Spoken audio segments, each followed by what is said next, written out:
Hi ಎಲ್ರಿಗೂ ನಮಸ್ಕಾರ. ನಾನು ನಿಮ್ಮ ರೆಹಮಾನ್ ಹಾಸನ್. ಕನ್ನಡದಲ್ಲಿ ಮತ್ತೊಂದು ಅದ್ಭುತವಾದ ಸಿನಿಮಾ ರಿಲೀಸ್ ಆಗಿದೆ. ನಿಮಗೆ ಕರಾವಳಿಯ ಸಾಂಸ್ಕೃತಿಕ ಸೊಗಡನ್ನು ಕಟ್ಟಿಕೊಡುವಂಥ ಬ್ಯೂಟಿಫುಲ್ ಆದಂಥ ಒಂದು ಸಿನಿಮಾ ತೆರೆ ಮೇಲೆ ಒಂದು ರೀತಿ ವಿಜುವಲ್ ಟ್ರೀಟ್ ಅಂತ ಹೇಳಿ ಅನಿಸುತ್ತೆ. Of course background music also and of course in all aspects ಒಂದು ಒಳ್ಳೆ ಮೂವಿ ಕನ್ನಡದಲ್ಲಿ ಬಂದಿರುವಂಥದ್ದು. ಈಗಾಗಲೇ ಒಳ್ಳೆ ರೆಸ್ಪಾನ್ಸ್ ಕೂಡ ಸಿಕ್ಕಿದೆ. ಜನ ಕೂಡ ತುಂಬ ಚೆನ್ನಾಗಿ ಈ ಸಿನಿಮಾವನ್ನು ನೋಡಿ ಎಂಜಾಯ್ ಮಾಡ್ತಾ ಇದ್ದಾರೆ. ಈ ಸಿನಿಮಾ ಬಗ್ಗೆ ಮಾತಾಡೋದಕ್ಕೆ ಇನ್ಫ್ಯಾಕ್ಟ್ ಈಗಾಗಲೇ ರಿಲೀಸ್ ಆಗಿದೆ. ರಿಲೀಸ್ ಆದ ನಂತರ ಹೇಗಿದೆ ಇದರ ಕ್ರೇಜ್, ಜೊತೆಗೆ ಸಿನಿಮಾದಲ್ಲಿ ಆದಂಥ ಕೆಲವೊಂದಷ್ಟು ಅಪ್ಸ್ ಆ್ಯಂಡ್ ಡೌನ್ಸ್, ರಿಲೀಸಿಂಗ್ ಟೈಮಲ್ಲಿ ಆದಂಥ ಕೆಲವೊಂದಷ್ಟು ಅಪ್ಸ್ ಆ್ಯಂಡ್ ಡೌನ್ಸ್, ಇದೆಲ್ಲದರ ಬಗ್ಗೆ ಮುಕ್ತವಾಗಿ ಮಾತಾಡೋದಕ್ಕೆ ಇವತ್ತು ನಮ್ಮ ಜೊತೆಗೆ ಸ್ವತಃ ಕರಾವಳಿ ಸಿನಿಮಾದ ನಿರ್ದೇಶಕ ಮತ್ತು ನಿರ್ಮಾಪಕರಾಗಿರುವಂತಹ ಗುರುದತ್ ಗಾಣಿಗ ಅವರಿದ್ದಾರೆ. ಮಾತಾಡೋಣ. ಸರ್ ನಮಸ್ತೆ. ಇನ್ನೊಂದು ಆ್ಯಡ್ ಮಾಡಬೇಕು, producer, director and very handsome fellow ಅಂತ ಕೂಡ ಆ್ಯಡ್ ಮಾಡಬೇಕು. ಐ ಥಿಂಕ್ ನೀವು ತೆರೆ ಮುಂದೆ ಇರಬೇಕಾಗಿರೋರು ಯಾಕೆ ತೆರೆ ಹಿಂದೆ ಹೋದ್ರಿ ಅನ್ನೋದೇ ಫಸ್ಟ್ ಪ್ರಶ್ನೆ ನಿಮ್ಮ ನೋಡಾಗ್ಲಿಲ್ಲ ನನ್ನ ಮನ್ಸಲ್ಲಿ ಬರೋದು. ಇಲ್ಲ, ಊರ್ ಬಿಟ್ಟು ಓಡ್ ಬಂದಾಗ ಆಕ್ಟರ್ ಆಗ್ಬೇಕು ಅಂತಾನೆ ಇತ್ತು. ಆದ್ರೆ ಯಾವಾಗ ಬೆಂಗಳೂರಿಗೆ ಬಂದಾದ್ಮೇಲೆ ಆಕ್ಟರ್ ಆಗೋದ್ರ ಹಿಂದೆ ಇರುವ ಎಫರ್ಟ್ ಏನು, ಡಿಫಿಕಲ್ಟೀಸ್ ಏನು ಅಂತ ಅನ್ನೋದು ಅರ್ಥ ಆಗಕ್ಕೆ ಶುರು ಆಯ್ತು. ಅದಾದ್ಮೇಲೆ ಐ ಥಿಂಕ್ ಯಾವಾಗ ಸಿಕ್ಕಾಪಟ್ಟೆ ಲಿಮಿಟೇಷನ್ ಜೊತೆ ಇರ್ತೀವಲ್ಲ, ಅಂದ್ರೆ ಇನ್ನು ಜರ್ನಿ ಶುರು ಮಾಡಿರ್ತೀವಿ, ಏನ್ ಮಾಡಬೇಕು ಅನ್ನೋ ಕ್ಲಾರಿಟಿ ಇರಲ್ಲ, ಹೆಂಗ್ ಶುರು ಮಾಡಬೇಕು ಅನ್ನೋ ಕನ್ಫ್ಯೂಷನ್ ಇದ್ದಾಗ it is best thing to start as assistant director.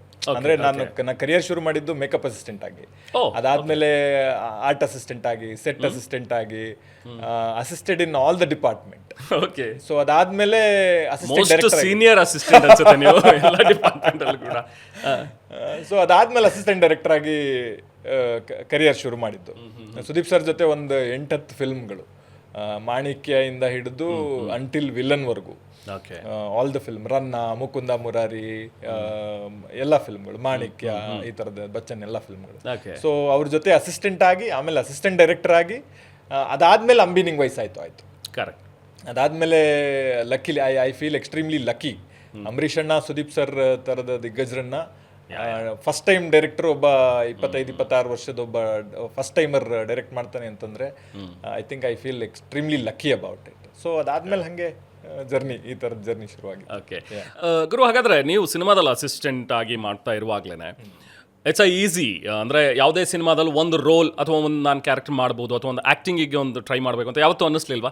ಅಥವಾ ಆದ್ರೆ ನಾನು ಹೀರೋನೇ ಆಗಬೇಕು, ನಾನು ಬೇರೆ ಕ್ಯಾರೆಕ್ಟರ್ ಮಾಡಲ್ಲ ಅನ್ನೋಂಥದ್ದು ಯಾವ್ದಾದ್ರು ಮನಸ್ಸಲ್ಲಿ ಇತ್ತಾ? ಇಲ್ಲ, ಅದೇನಿಲ್ಲ. ನೋಡಿ, ನಾನು ರೂಪಾಂತರದಲ್ಲಿ ಒಂದು 4 ವರ್ಷ ಥಿಯೇಟರ್ ಪ್ರಾಕ್ಟೀಸ್ ಮಾಡಿದ್ದೀನಿ. ಓಕೆ. ನಮ್ಮ ಕುಟುಂಬ ಎಲ್ಲ ಯಕ್ಷಗಾನದ ಬ್ಯಾಕ್ ಡ್ರಾಪ್ ಅವರು. Okay, I also performed in Yakshagana for a long time. ಆದರೆ ನಾನು ಸ್ಟ್ರಾಂಗ್ ಆಗಿ ಬಿಲೀವ್ ಮಾಡೋ ಎಲಿಮೆಂಟ್ ಏನು ಅಂತಂದರೆ, ಆ್ಯಕ್ಟ್ ಮಾಡಬೇಕು ಅಥವಾ ಒಂದು ಪಾತ್ರ ಮಾಡಬೇಕು ಅಂತ ಅನ್ನೋದನ್ನ ಕತೆ ಡಿಮ್ಯಾಂಡ್ ಮಾಡಬೇಕು, ಅದೇ ಡ್ರೈವಿಂಗ್ ಫೋರ್ಸ್ ಆಗಬೇಕು. ಅದಾಯಿತು ಅಂತಂದರೆ ಉಳಿದಿದ್ದೆಲ್ಲವುದು ಅದಕ್ಕೆ ಸಪೋರ್ಟಿಂಗ್ ಥರ ಇರಬೇಕು.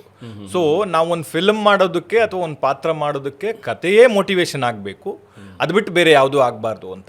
ನಿಮ್ಗೆ ಯಾವುದಾದ್ರೂ ಒಂದು ಪಾತ್ರ, ಒಂದು ಕತೆ ಓದಿದಾಗ ಒಂದು ಪಾತ್ರ ನಿಮಗೆ ಮನ್ಸಲ್ಲಿ ಇವಾಗ ಫಾರ್ ಎಕ್ಸಾಂಪಲ್ 100 ಪಾತ್ರಗಳಿದ್ದಾವೆ. ಹೇಳಿ ಹೋಗು ಕಾರಣದಲ್ಲಿನ ಹಿಮವಂತನ ಪಾತ್ರ ಇರ್ಬೋದು, ಅಥವಾ ನಿಮ್ಮ ಪುಸ್ತಕದಲ್ಲಿ ಬರುತ್ತೆ, ತುಂಬ ಪಾತ್ರಗಳು ಕಾಣಿಸುತ್ತೆ. ಆ ಥರದ ಕೆಲವು ದಿನ ಕಾಡುತ್ತೆ ನಿಮ್ಮನ್ನ.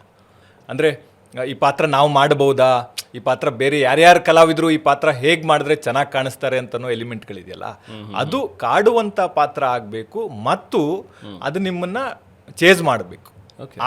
ಆಗ ನೀವು ಆ ಪಾತ್ರ ಮಾಡೋದಕ್ಕೆ ಒಂದು ಅರ್ಥ ಬರುತ್ತೆ ಅಂತ ನಾನು ನಂಬ್ತೀನಿ. ಸೊ ಹಾಗಾಗಿ ಆ ಟೈಮ್ ಇನ್ನೂ ಬಂದಿಲ್ವೇನೋ ಅಂತ. ಓಕೆ, ಕರಾವಳಿ ಹೇಗಾಯಿತು?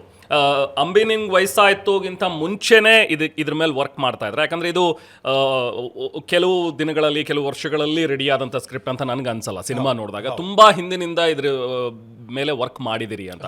ಫ್ರಮ್ ದ ಬಿಗಿನಿಂಗ್ ನಿಮ್ಮ ಹುಟ್ಟೆ ಅಲ್ಲಿಂದ ಇರೋದ್ರಿಂದ, ಆ ಭಾಗದಿಂದ ಇರೋದ್ರಿಂದ, ಇನ್ಫ್ಯಾಕ್ಟ್ ನಿಮಗೆ ಕಂಬಳ ಅಷ್ಟು ಪರಿಚಯ ಇಲ್ಲದೆ ಇದ್ರು ಕೂಡ ನಿಮ್ಮ ಭಾಗದಿಂದ ಬಂದಿರುವಂಥದ್ದು.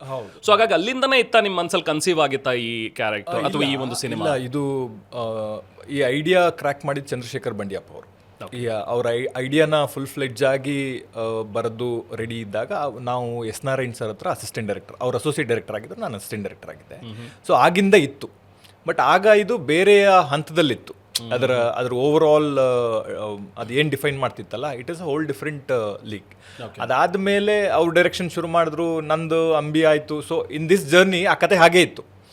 ಆಮೇಲೆ ಆಗ ಈ ಕತೆಯ ಕ್ರ್ಯಾಕ್ ಆದ ಹಂತದಲ್ಲಿ ರೀಜನಲ್ ಕತೆಗಳನ್ನ, ರೂಟೆಡ್ ಕತೆಗಳನ್ನ ಜನ ನೋಡ್ತಾರೆ ಅನ್ನೋ ಕಾನ್ಫಿಡೆನ್ಸ್ ಯಾರಿಗೂ ಇರಲಿಲ್ಲ. ಆಮೇಲೆ ಈಗ್ಲೂ ಈ ಥರದ ಕತೆ ನಿಮಗೆ ಜನರಲ್ ಆಗಿ ಕಮರ್ಷಿಯಲ್ ಪ್ರೊಡ್ಯೂಸ್ ಮಾಡ್ತಾರೆ ಅಂತ ನೀವು ಹೇಳೋಕ್ಕೂ ಆಗಲ್ಲ. ಸೊ ಅವಾಗಿಂದ ಇತ್ತು ಈ ಥರದ ಕತೆ ಮಾಡಬೇಕು ಅಂತ, ಇದಕ್ಕೇನೋ ಇನ್ನೂ ಆ್ಯಡ್ ಆನ್ ಆಗಬೇಕಲ್ಲ, ಇದೇನೋ ಒಂದು ಅಪರೂಪದ ಕತೆ, ಇದ್ರ ಒಳಗಡೆ ಇರೋ ಸೋಲ್ ಭಾಳ ರೇರ್ ಇದೆ ಅಲ್ಲ ಅಂತ ಡಿಸ್ಕಸ್ ಮಾಡ್ತಾ ಅದನ್ನು ನಾವು ತೊಗೊಂಡು ಅದಕ್ಕೆ ಏನೇನು ಬೇಕು ಅದನ್ನೆಲ್ಲ ಫೈನಲ್ ಟಚಸ್ ಮಾಡಿ ಈ ಥರದ ಚಾಲೆಂಜಿಂಗ್ ಸ್ಕ್ರಿಪ್ಟನ್ನು ಸ್ಕ್ರೀನ್ ಮೇಲೆ ಅಡಾಪ್ಟ್ ಮಾಡೋದಿದೆಯಲ್ಲ, ಅದು ಇಂಟ್ರೆಸ್ಟಿಂಗ್ ಜಾಬ್ ಅಂತ ಹಾಕಿ ಶುರುವಾಗಿದ್ದು. Okay okay. ಸೊ ಟೈಟಲ್ ಕರಾವಳಿ ಅನ್ನೋದೇ ಮುಂಚಿಂದನೂ ಫಿಕ್ಸ್ ಇತ್ತು, ಬೇರೆ ಯಾವುದಾದ್ರು? ಅದು ನನ್ಗೆ ಅವಾಗಿಂದ ಇತ್ತು, ಊರಿನ ಬಂದಾಗಿಂದ ಇತ್ತು. ಒಂದು ಬ್ಯೂಟಿಫುಲ್ ಫಿಲ್ಮ್ ಮಾಡಬೇಕು, ಒಂದು ಎಕ್ಸ್ಟ್ರಾರ್ಡಿನರಿ ಸ್ಟೋರಿಗೆ ಇಲ್ಲಿಯ ಬೇಸ್ ಅಂದರೆ ನಮ್ಮ ಸೌತ್ ಕೆನರಾನ, ಉಡುಪಿ ಮಂಗಳೂರು ಕುಂದಾಪುರನ ಒಂದು ಕರಾವಳಿ ಅಂತ ಕರೀತಾರಲ್ಲ, I feel it is a powerful name. ಅದಕ್ಕೊಂದು ಕ್ಯಾರೆಕ್ಟರ್ ಇದೆ, ಅದರಲ್ಲೊಂದು ಡ್ರಾಮಾ ಇದೆ, ಅದಕ್ಕೊಂದು ಕ್ಯಾರೆಕ್ಟರ್ ಇದೆ, ಒಂದು ಬ್ಯೂಟಿಫುಲ್ ರೂಟೆಡ್ ಕತೆ, ಕೋಸ್ಟಲ್ ಸೈಡ್ ಆಫ್ ಕರ್ನಾಟಕದ ಒಂದು ರೂಟೆಡ್ ಕತೆ ಮಾಡಿದ್ರೆ ಅದಕ್ಕೆ ಕರಾವಳಿ ಅಂತ ಒಂದು ಟೈಟ್ಲ್ ಇಡಬೇಕು ಅಂತ ಅವಾಗಿಂದ ಇತ್ತು. ಸೊ ಹಾಗಾಗಿ ಆ ಕತೆಗೆ ಈ ಟೈಟ್ಲು ಅಲ್ಲಿಂದ ಬಂತು. ಓಕೆ. ಈ ಒಂದು it's a sport based movie ಅಂತ ಅಂದ್ರೂ ಕೂಡ, ಕಂಬಳದ ಮೇಲೆ ಆಧಾರಿತ ಅಂತ ಹೇಳಿದ್ರು ಕೂಡ ಕಂಪ್ಲೀಟ್ ಕಂಬಳನೇ ಇಲ್ಲ ಸಿನಿಮಾದಲ್ಲಿ. ಸೊ ಆ ಕರಾವಳಿ ಭಾಗದ ಬೇರೆ ಬೇರೆ ಅಲ್ಲಿರುವಂಥ ಒಂದು ಸಾಂಸ್ಕೃತಿಕ ಸೊಗಡು ಏನಿದೆ, ಅಲ್ಲಿ ಇರುವಂಥ ಕೆಲವೊಂದಷ್ಟು ಆಚರಣೆಗಳು, ಇದೆಲ್ಲವನ್ನೂ ಕೂಡ ತೋರಿಸೋದ್ರಿಂದ ಆಸ್ ಎ ಹೋಲ್ ನೋಡ್ತಾ ಹೋದ್ರೆ ಕರಾವಳಿ ಪೂರ್ತಿ ಭಾಗದ ಒಂದು ಕಥೆ. ಸೊ ಇಡೀ ಕರಾವಳಿಯಲ್ಲಿ ನಡೆಯುವಂತಹ ಅವರ ದಿನನಿತ್ಯದ ಜೀವನ ಹೇಗಿರುತ್ತೆ ಅದನ್ನ ಚಿತ್ರಿಸುವಂತಹ ಕಥೆಯಾಗಿ ಬಹುಶಃ ಕರಾವಳಿ ನಿಂತಿದೆ ಅಂತ ಅನ್ಸುತ್ತೆ.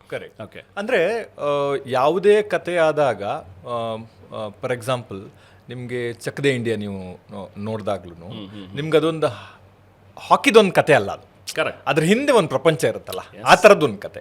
ಅಂದ್ರೆ ಕಂಬಳ ಮೇಲ್ನೋಟಕ್ಕೆ ನೋಡುವ 10, 12, 13 ಸೆಕೆಂಡ್ಗಳಲ್ಲಿ ಮುಗಿದು ಹೋಗುವ ಒಂದು ಕ್ರೀಡೆ ಅಂತ ಜನರ ಮನಸ್ಸಲ್ಲಿರುತ್ತೆ, ಮೋಸ್ಟ್ ಆಫ್ ದ ಪೀಪಲ್.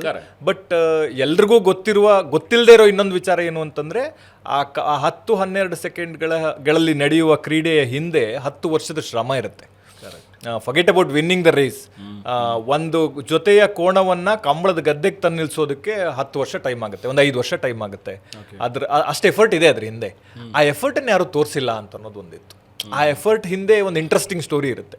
ನೀವು ಇಮ್ಯಾಜಿನ್ ಮಾಡಿ, ಒಬ್ಬ ಸಾಮಾನ್ಯ ಮನುಷ್ಯ ಅವನ ಮನೆಯ ಕೃಷಿ ಚಟುವಟಿಕೆಗೆ ಬಳಸುವ ಕೋಣಗಳನ್ನು ಕಂಬಳದ ಗದ್ದೆಗೆ ತಗೊಂಡ್ಬರ್ತಾನೆ. ಅವನಿಗೆ ಗೆಲ್ಲಬೇಕು ಅನ್ನೋ ಯಾವುದೇ ಇಂಟೆನ್ಷನ್ ಇರಲ್ಲ.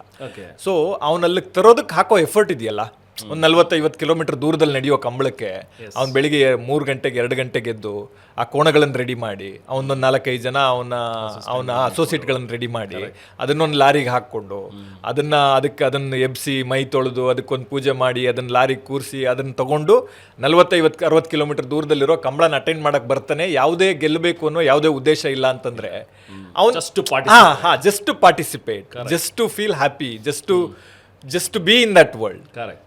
ಅವ್ನ ಡ್ರೈವಿಂಗ್ ಫೋರ್ಸ್ ಏನಿರ್ಬೋದು, ಅವ್ನ ಎಕ್ಸೈಟ್ಮೆಂಟ್ ಏನಿರ್ಬೋದು. ಸೊ ಅಲ್ಲಿಂದ ಶುರುವಾಗಿದ್ದು ಈ ಓವರ್ ಆಲ್ ಎಲಿಮೆಂಟ್ಸ್ ಎಲ್ಲ. ಓಕೆ.